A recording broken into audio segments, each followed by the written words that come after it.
Bismillahirrahmanirrahim. Assalamualaikum warahmatullahi wabarakatuh. Baik, perkenalkan nama saya Muhammad Alvin. Video ini saya buat untuk memenuhi salah satu UTS saya pada mata kuliah probabilitas dan statistik semester 6 jurusan Teknik Informatika. Nah, pada kesempatan kali ini saya akan menjelaskan tentang Lily-Force pada setiap variabel yang telah saya tentukan dan regresi berganda dengan manual dan otomatis. Baik, seperti teman-teman lihat yang ada di sini, ini merupakan data yang saya ambil dari website corona.health.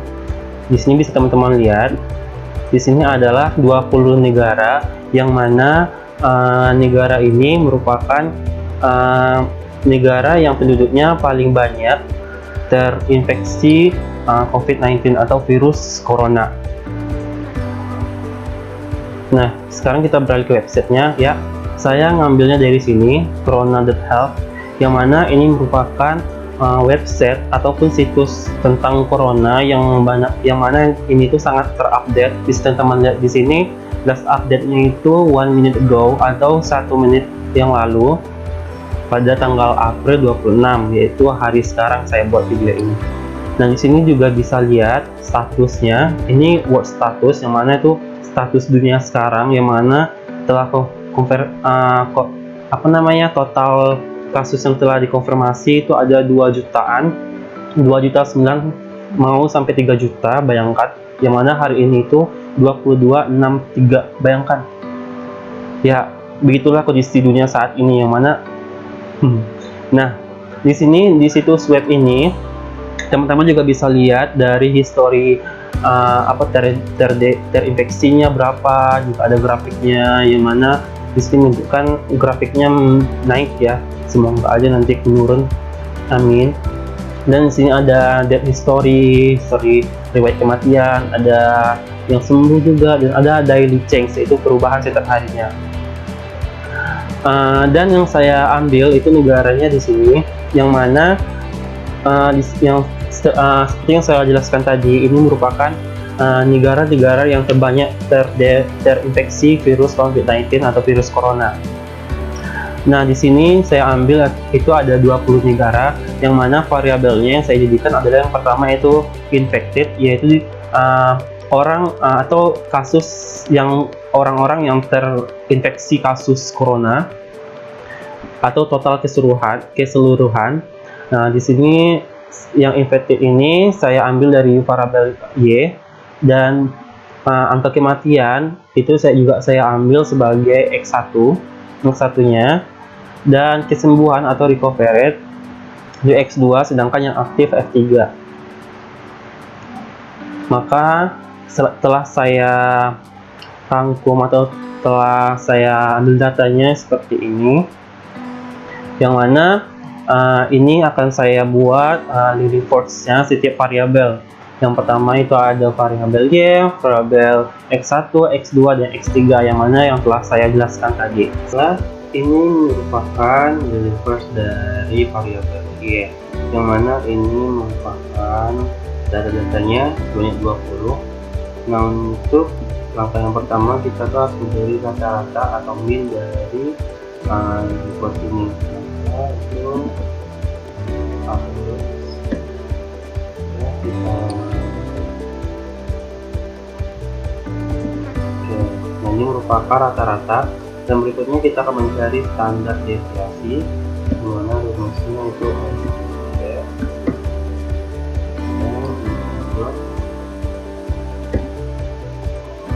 nah, berikutnya kita mencari nilai dari z-score. Nilai z-score ini yang mana ini merupakan transformasi dari angka ke mutasi pada distribusi yang normal, yang mana rumusnya ini Y dikurang dengan min dan dibagi dengan standar deviasi. Ini sama dengan Y kita kurang dengan min dan kita bagi dengan SD atau standar deviasi, dan kita juga harus mengikat B nya dengan dolar.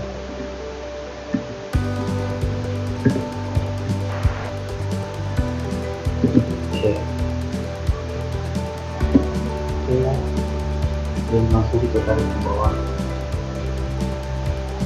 Berikutnya kita akan mencari FZI, yang mana ini merupakan probabilitas kumulatif normal ya, probabilitas kumulatif normal, yang mana rumusnya atau formulanya ada di sini ya, yang ini jadi kami juga satu ya begitu. Nah sekarang kita tarik aja yang ini ke bawah. Oke. Nah, untuk Z1 ini merupakan probabilitas kumulatif empirisnya, yang mana yang kita ambil adalah subjek K. Ini kan kita berada di subjek K1, dan N kita totalnya atau banyak data kita ada 20, makanya ini per 20. 0,05, sorry, kita tarik ke atas, ke bawah. Oke. Nah, dan ini adalah ABS difference, yang mana rumusnya yang F1 ini kita kurangi dengan SZI. Tadi FZI kita kurang dengan SZI, mana rumusnya ada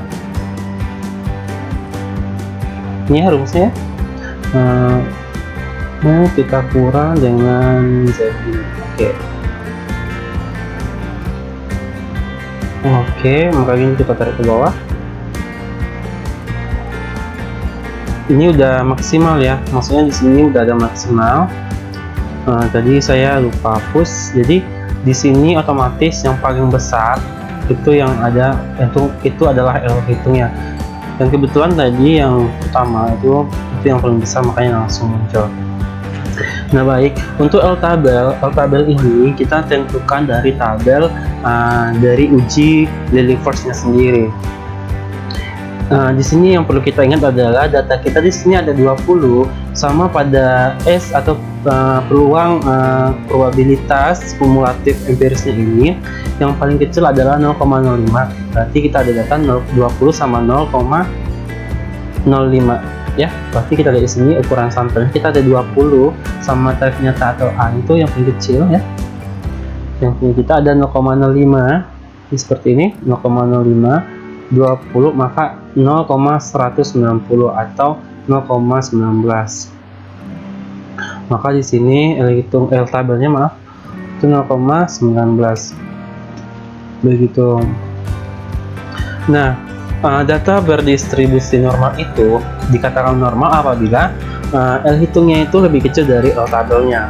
Maka di sini kita udah cari L hitungnya ada 0,9499 sekian, dan L tabelnya ada 0,19. Maka ini seharusnya lebih besar ya, bukan seharusnya, memang lebih besar ya, 0,19 ya. Maka bisa kita katakan, kita simpulkan, maka data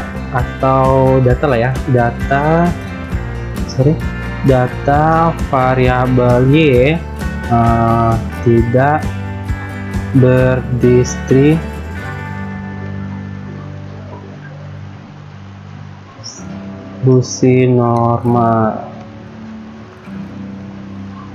ya, begitu.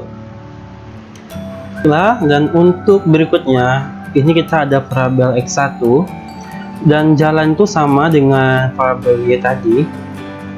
Kita cari rata-ratanya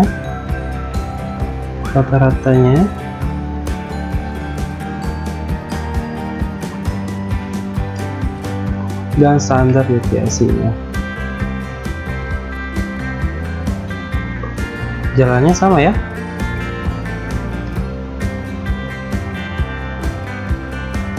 Ini yang satunya ini kita kurangkan dengan ini, kita rata-rata kita bagi dengan standar deviasi ya. Jangan itu ini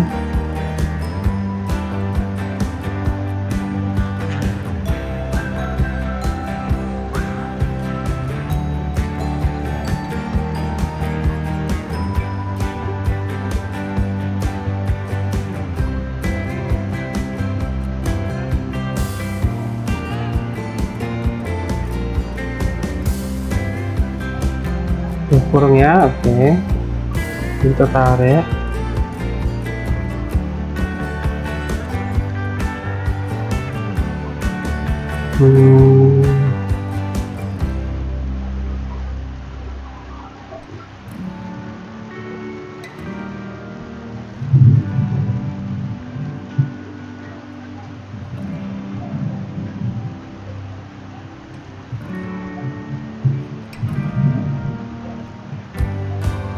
Ini seharusnya sama ya, memang sama sih, karena data kita 20, jadi otomatis ini sama semua. Oke, ini rumahnya kita kurangi dengan oke, dan maksimalnya langsung otomatis diisi ya, soalnya tadi udah kayak tulis apanya rumusnya di sini. Dan karena data kita sama ya, 20 sama yang ini juga 0,05, maka ini juga sama 0,19. Nah, dan ini juga tidak berdistribusi normal ya.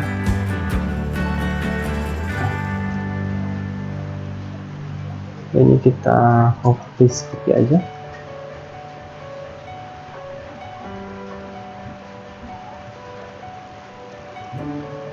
Maka ini variabel x1. Nah, seperti itu.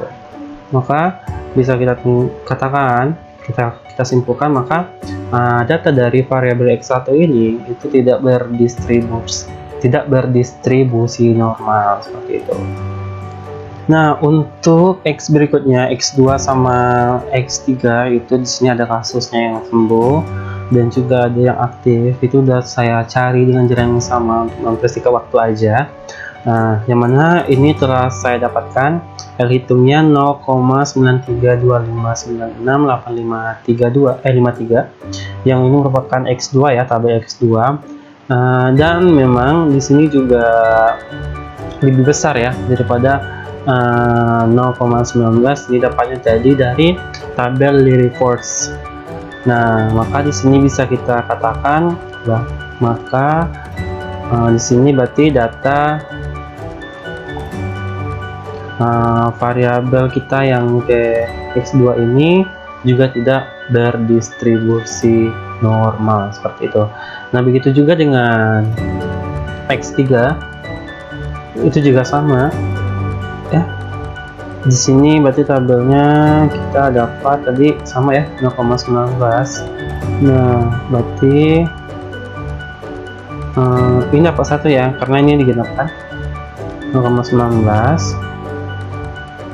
Maka variabel x3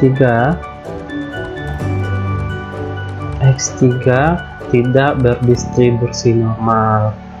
Nah, begitulah kira-kira dari Lilliefors setiap variabel yang saya temukan atau cari, yang mana kesimpulannya keempatnya ini tidak berdistribusi normal, karena memang ketika kita hitung L tabelnya itu lebih kecil malahan daripada L hitungnya, jadi tidak berdistribusi normal. Berikutnya di sini saya akan membahas tentang regresi berganda. Ya, seperti yang teman-teman lihat di sini. Di sini merupakan langkah-langkah regresi linear berganda ya. Ya, ini yang harus pertama kita lakukan adalah membuat tabel penolong. Maksudnya penolong di sini agar untuk membantu regresi berganda nanti. Maksudnya ini merupakan sumber ataupun acuan dari untuk langkah berikutnya. Nah, di sini saya telah membuat tabel-tabel ya, yang merupakan di sini ada Y, S1, X2, X3. Dan menurut ini ya, berdasarkan langkah-langkah ini, dan ada X1 kali Y, X2 kali Y, X3 kali Y, X1 kali X2, X1 kali X3, X2 kali X3, X1 kuadrat, X2 kuadrat, dan X3 kuadrat. Nah, baiklah, untuk berikutnya kita bakal kalikannya. Di sini kita langsung aja X1 dikalikan dengan X kali Y. Kita langsung aja nanti kita sorot ke bawah. X2 kita kalikan dengan Y. Oke. Kemudian X3 dikalikan dengan Y. Oke, baik. Berikutnya di sini ada X1 dikali X2. X1 dikali X2. Oke, berikutnya X1 dikali X3. Oke. Berikutnya X2 kali X3. X2 kita kalikan dengan X3. Di sini ada salah ya. Di sini X1 kita pangkatkan 2. X2 berikutnya kita pangkatkan 2. Kemudian untuk X3 kita pangkatkan 2. Nah, setelah ya. Sebentar. Oke, kita sorot, kemudian kita tarik ke bawah, and then untuk langkah berikutnya kita akan mengisi matriks A sesuai dengan yang ada di rumus ya. Yang pertama untuk N, karena jumlah data kita ada 20, maka N kita di sini ada 20. Untuk matriks ini taruh sini aja. Oke. Nah, di sini kita ada sigma X1. Oke. Oh, bentar. Ini yaitu kita sigma X1. Oke, berikutnya sigma X2. Berikutnya sigma X3. Oke, untuk kolom kedua di sini ada sigma X1, kemudian sigma X1 pangkat 2, kemudian ada sigma X1 kali X2,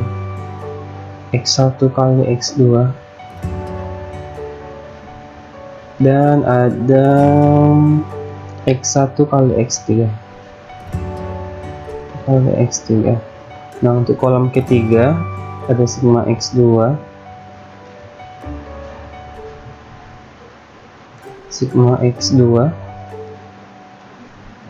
Oke, berikutnya ada sigma X1 kali X2, Oke, berikutnya sigma X2 pangkat 2, and then sigma X2 pangkat 3, sigma X2 kali X3. Oke. Nah, untuk matriks kolom keempat X3, sigma X3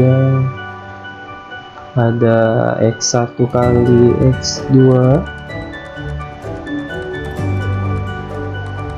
sorry, ini X1 kurang jelas ya.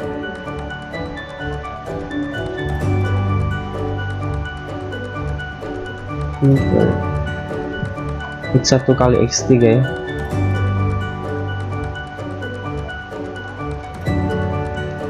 X1 kali X3. Oke, dan X2 kali X3. Oke, X3 kuadrat. Nah, sekarang kita beralih ke matriks H, dimana sini rumusnya adalah sigma Y, kemudian sigma X1 kali X1 kali Y, X2 kali Y, yang terakhir X3 kali ya.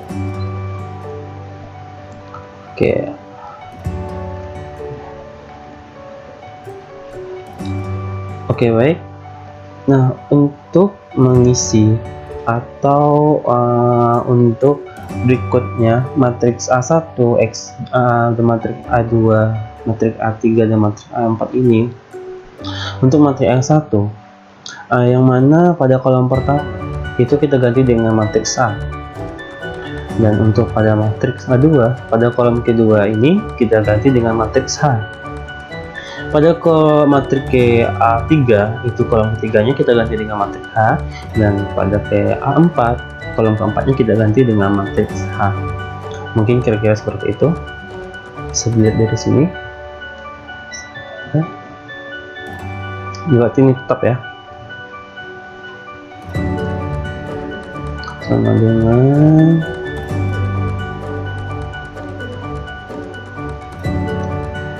dan sini kita langsung tarik aja. Oke. Nah, berikutnya berarti di sini normal yang 20. Yang kedua berarti kita ambil dari matriks H.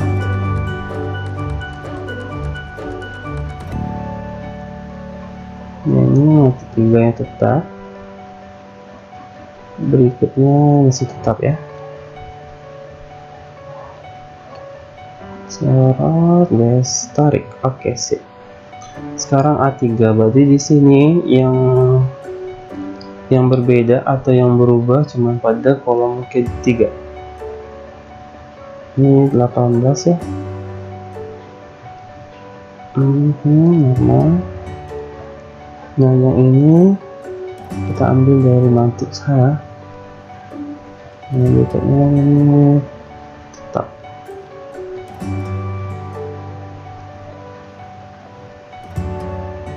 Oke. Nah, berikutnya kita pada matriks A4.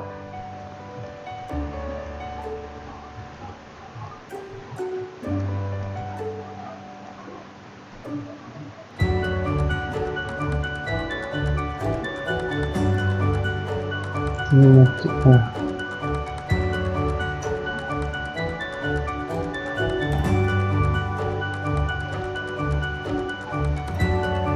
Nah, ini selesai.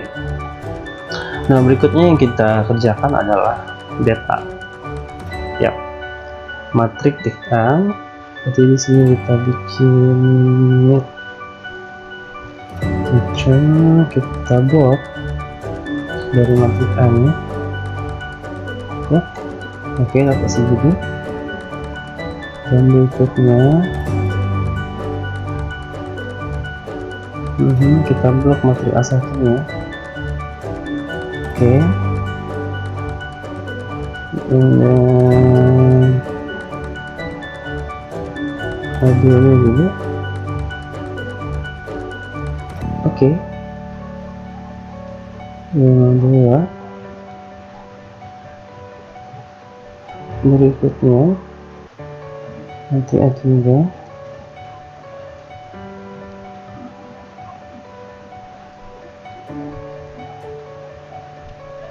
Lima 9.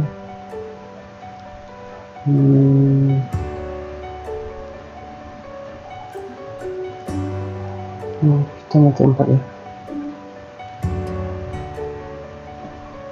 Oke. Nah, di sini kita udah menentukan determinan dari setiap matriks. Nah, berikutnya yang kita cari adalah nilai B1, B2, B3, dan B4. Nah, dengan rumus kalau B1 berarti det A1 kita bagi dengan det A, determinan A.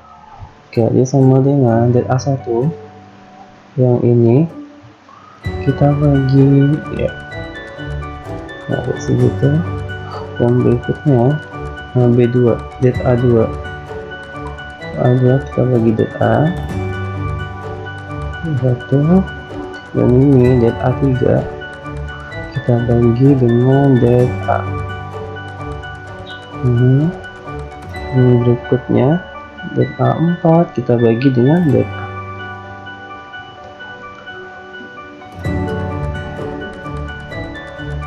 Oke, ya ini merupakan hasil ya. Ketika kita dapat ini, maka kita bisa masukin di sini. Ya, berarti ya ini kita ambil dari B1 berdasarkan rumus di atas ya. B1, oke. Kemudian yang berikutnya ini berarti B2. 1. Untuk berikutnya ini berarti B3 dan jelas terakhir berarti B4. Nah, ini merupakan hasil dari regresi ganda dengan cara manual. Ya, mungkin kira-kira seperti ini. Nah, dan untuk otomatisnya, karena ini pakai WPS, jadi di sini nggak ada yang namanya Excel state atau tool buat apa namanya, tool analisis. Jadi saya carinya di Excel online. Nah, di situ teman-teman udah lihat, saya udah copy semuanya data-datanya. Karena ini kita otomatis, jadi ini memang maksudnya pure, ini data asli, nggak ada yang kita kali-kalikan nih dari variabel y, x1, x2, x3. Oke, dengan cara di sini kita add in masuk. Oke, karena sebelumnya saya udah telah maka kita langsung aja. Oke, di sini merupakan analis toolpack-nya. Ada coloration, masih banyak lagi ya. Ada random number generation. Tapi kita pakai yang linear regression. Oke, sip. Nah, terus kita input yang y, nilai y ya. Nilainya oke, siap. Habis itu berikutnya kita input nilai x. Untuk nilai x, oke, habisnya kita apain aja. Ini boleh sih, bisa ya. Terus ini outputnya kita ke sini, kita oke kan.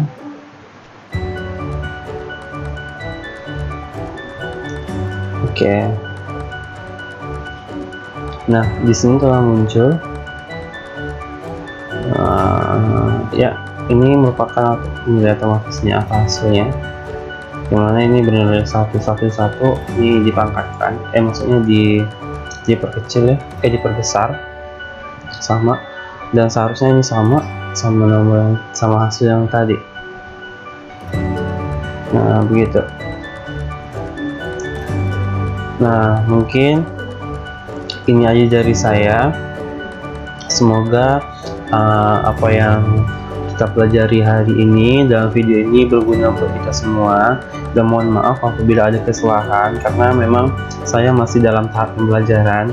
Dan apabila teman-teman ingin bertanya atau mau menanggapi, boleh silahkan komen di bawah, dan jangan lupa like video ini dan subscribe juga channel ini, karena mungkin saya juga bakal update lagi tentang tugas-tugas berikutnya.